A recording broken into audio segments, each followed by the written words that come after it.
Every game begins the same way. Welcome, baseball lovers, passionate about this incredible story we are living with the Baltimore Orioles. And it is an honor to have you here for another in-depth and exclusive analysis of our team. Before we dive into the latest and most impactful news, I need to make a direct request to you, my family in Birdland. If you're not yet subscribed to the channel, please do it now. Click that button and join us. By subscribing, you not only support us, but also guarantee first-hand access to the fastest and most profound analyses of the O's. Here, we don't just report the news, we dissect it, understand it, and connect it with the day-to-day and future of our team. Our backstage is our field, and our goal is to give you a privileged view of everything that happens around the team we love so much. We intensely live every pitch, every hit, every O shout during the national anthem. And it is this spirit that guides each of our analyses. And rest assured, your loyalty is our greatest motivation.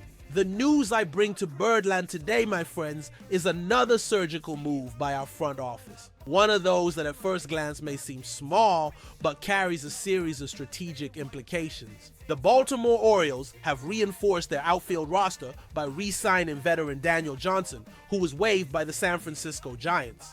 This signing is not a masterstroke, but a pragmatic and necessary decision at a time of roster fragility.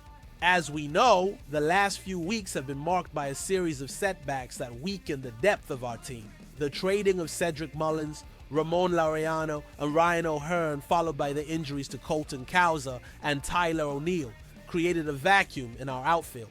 The current roster, with Jeremiah Jackson, Dylan Carlson, Greg Allen, Jordan Adams, and Ryan Noda, while talented, lacks depth and in some cases major league experience to sustain such a demanding schedule. Daniel Johnson, 30, is not a savior, but he is a familiar face and a tested option within the franchise's system. He spent most of the 2024 season in Norfolk, our AAA affiliate, where he had impressive numbers with a 259 batting average, 21 home runs, 76 RBIs, and 17 stolen bases in 118 games. He is a left-handed player who offers a versatile option and can be a useful piece for the rest of the season. His brief stint with the Orioles last season, where he was out in his only at-bat, does not reflect his potential, especially considering his consistent performance in the minor leagues in recent years. Johnson had a 267 batting average in the minor leagues since 2023, which suggests a player who can, in an emergency, provide a decent level of production in the MLB. The impact of this signing becomes even clearer when we analyze the context of our team and the front office's recent moves. The decision to trade three important players from our roster at the trade deadline, such as Mullins, Laureano, and O'Hearn, was a sign that the franchise was looking to adjust the roster for the future, perhaps prioritizing young talent and making room for new prospects. However, the injuries to Cowser and O'Neill, especially Cowser's concussion, brought an unexpected urgency. Johnson arrives as a stopgap, a player with whom the organization is already familiar and who can fit in quickly. His signing was announced along with the addition of right-hander Jose Espada to the 40-man roster, a move that also indicates a search for depth in the pitching staff.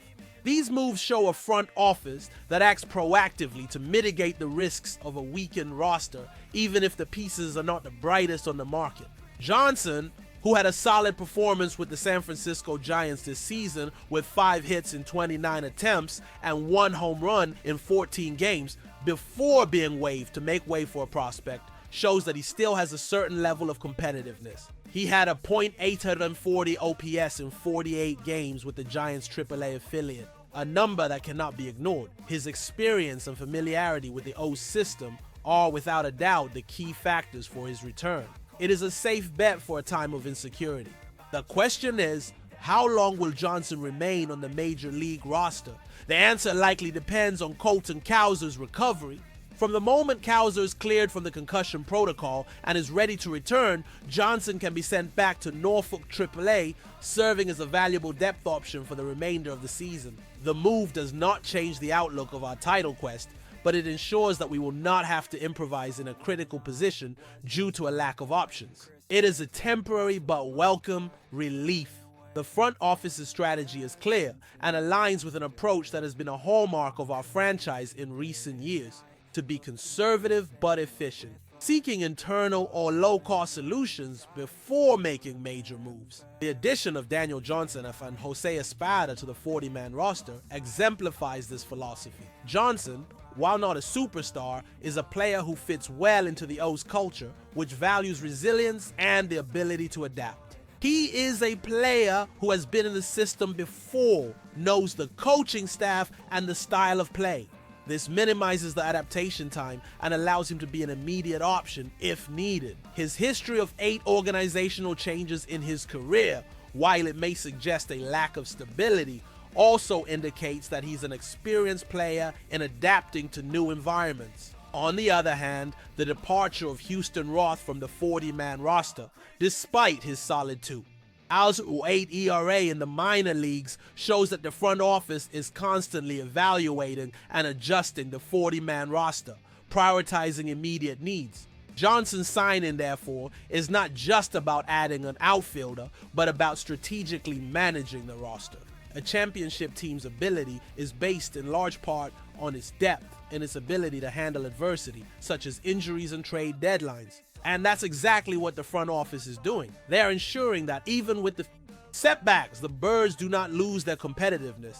The news may not excite fans in the same way as the signing of a big name, but it shows competent and detail-oriented management. It demonstrates that the franchise is not willing to let luck or a lack of options dictate its path. Instead, they are taking calculated measures to ensure the roster remains robust. It is a sign of maturity from our front office. The focus now is on the future. With Cowser's recovery and the return of other players, the question is no longer whether Johnson is the long-term solution, but rather how he and other depth players can contribute to the team's immediate success, keeping the franchise at the top of the American League East. The signing of veteran outfielder Daniel Johnson is a strategic and pragmatic move by the Baltimore Orioles to fill a roster gap, weakened by trades and injuries. Johnson, who is familiar with the O system, returns to the team to provide depth and a reliable option in the outfield at a crucial time. He is not a long-term solution, but a smart measure to maintain the team's competitiveness while key players recover. And you, members of Birdland, what do you think of this decision? Is it a good move to deal with the recent injuries, or should the front office have sought a more impactful option on the waiver wire? What would be the best strategy for the next games? Share your opinions in the comments. And don't forget, if you like the analysis, like the video, leave your opinions in the comments, and most importantly, subscribe to the channel to continue receiving the most exclusive analyses and daily updates about the Orioles. Together, we make Birdland the most informed and passionate community in all of MLB.